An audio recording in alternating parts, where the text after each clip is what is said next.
king 10, unless he's raised calling like super wide,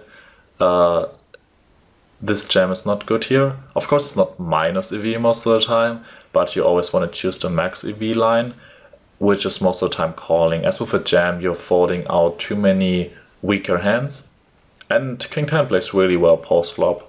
So here make sure to not jam all your good hands, even though they might be plus EV, but really compare the flatting expectation to the jamming expectation. As long as he isn't calling like crazy amount of weaker king X, flatting is mostly the way to go here.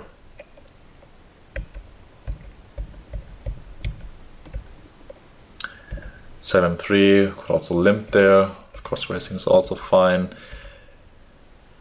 With our top pair, our bottom pair, readless, I would just c-bet here probably.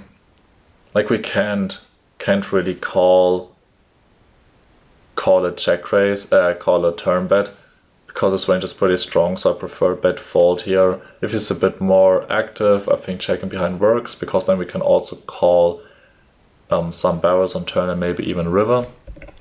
Read this, though I just prefer bet for value. Now he bets 60 on the turn.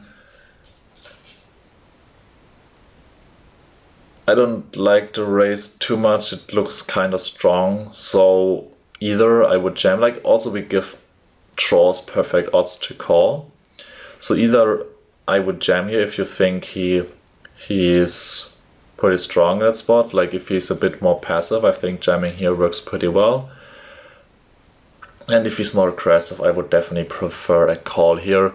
That we really underwrap our hand that way, so it's a Troy board and we check behind and then we only call. So here villain here is then very likely to fire with his bluffs on the river.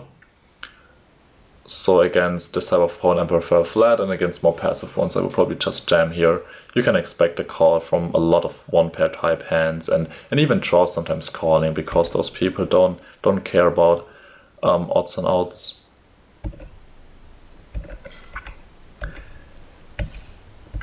Eight, nine offsuit. Just go ahead and see that, and against any raise we just get in with two overcuts with 7 and open ender, which is definitely strong enough. And sometimes you actually get a fold, like people raise to really big amounts and still fold, and this is pretty huge, even if this would happen only like 1% of the time. So that was played fine. Queen 10, raise it up, get a donk. Here I would definitely raise it up. Like against a jack, of course we get it in bad, but we beat all other 10s except king 10, ace 10 isn't too likely. And against all the draws, which are there's so many possible here, we would really want to raise for value here, as they're always calling. So we'll probably raise something like 100 here. Like don't make it too small, like 60, really raise it up to like 100. Even a bit bigger might actually work as well, but I think 100 is a decent sizing, because they will call anyway, so you might as well make it bigger. Here on the turn I think calling then is fine, like we don't get too much value now from weaker hands. 35 again, I don't see a point in raising. Like we can probably raise small, but it's really hard to get value. And then what do we do if we jam? Like quads are definitely possible, but other 10s as well, so it's not a good situation. But yeah, you can avoid it by just raising the flop.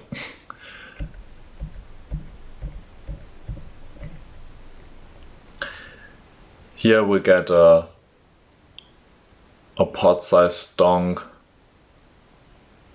Not really sure what this means.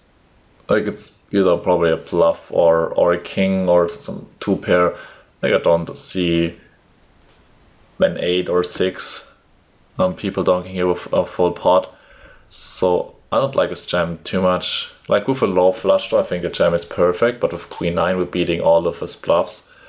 And we get it in flipping against most or less. We get it in with 50% or less equity against this value range. So with the polarizing sizing, I would just flat here and flat most turns. when I think he is capable of doing that as a bluff. 7-3, hit our top pair. He leads 60 there. I like the call. Raise would fold out his bluffs again, and we don't have any kicker. So, and he can definitely lead a 5 or better 7.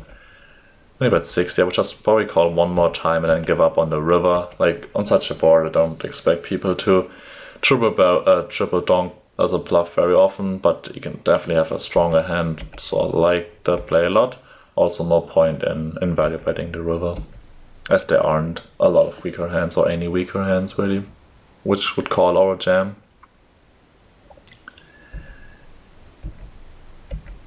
Ace king, raise for value. Again, don't like the raise here. It's not a super drawy board, and he's donking pretty big. So just call, keep his air in against the value, against his value range. It doesn't matter whether we raise or not. But we raise and he donks again. So now it's like 150 behind. Jamming is definitely fine.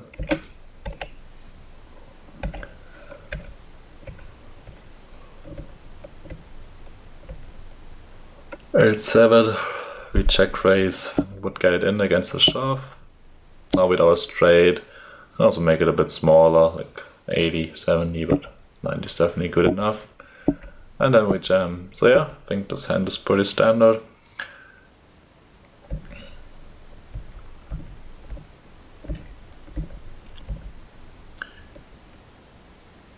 Ace 5 for 10 big blinds. Face a check raise, pretty big one as well. Like here we definitely have fold equity. Like people usually raise, or definitely can raise big and fold because they want to have fold equity and they want to make it big, but they don't want to jam, because then if you would call your bluff, they would get you would bust them, so they would be out of the tournament. So here it really depends. Readless. Like totally read this, I think the population is a bit too weak to jam here. If a reader is a bit more aggressive, I think jamming here actually works pretty well. Like I don't expect him to have an ace then like ever. So against any other hand we have decent equity, plus we have some fold equity. Readless, like totally readless, or against a bit more passive opponent, I would rather fold.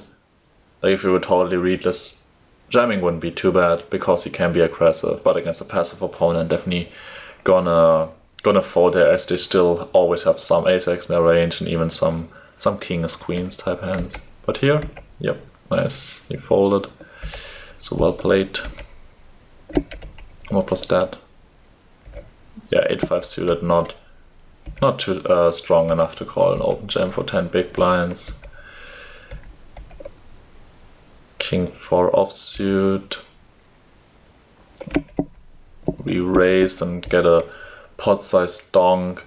Here, as the board is really draw heavy, so I expect the donking range here to be here much stronger than usual when he pots donk. I would suggest just jamming. There are a lot of jack-eggs and draws, you will snap it off, and on some draws we would actually have to fold to a turn jam, which would be not too good. So here I like the jam. If the, let's go back, if the 9 would be a lower card, like even a 7 or 6, then I prefer calling here, because the board then is not too draw heavy, and we can safely call flop and turn, and we don't have to worry about a card killing the action or something like that. But here jamming is definitely the best play. We flop 2 pair. Here, kind of close, what we do, like check raising is of course fine. If he's a bit more passive, I prefer check call donk. I think this works then better, as check raising produces too much fold equity. Yeah, when he jams here, of course we can call it off. Ace 4 suited. Totally readless probably would be a fold. People don't 3-bet shove too wide, like the population. Against someone who's even a bit more aggressive, that's definitely a standard raise call.